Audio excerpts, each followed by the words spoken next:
કે જિંદગી રસોડામાં જેની અડધી થઈ ગઈ, ખબર નહીં મારી માં ક્યારે ગરડી થઈ ગઈ. બધાનું ભાણું સાચવવામાં કેવી તો એ પડી ગઈ, ખબર નહીં મારી માં ક્યારે એકલી પડી ગઈ.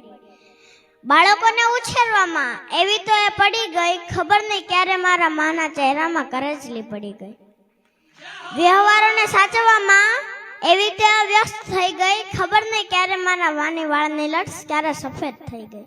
કે આજમાં દીકરી બનીને આવે છે અને અલગ અલગ કિરદાર નિભાવે છે, અને ત્યારે જ મારે કહેવું હોય ત્યારે કે જન્મ દેવા માટે માતા જોઈએ અને રાખડી બાંધવા માટે બહેન જોઈએ, વાર્તા કહેવા માટે દાદીમાં જોઈએ અને જીદ પૂરી કરવા માટે માસી જોઈએ, રબડી ખાવા માટે મામી જોઈએ અને જીવન સાથી માટે પત્ની જોઈએ. આ બધા સંબંધો માટે દોસ્ત એક દીકરી જીવતી હોવી જોઈએ. માટે જેના ઘરે દીકરી હોય તે વટતી કે જો મારા આંગણે લક્ષ્મી રૂપી દીકરીનો અવતાર છે, મારા આંગણે લક્ષ્મી રૂપી દીકરીનો અવતાર છે.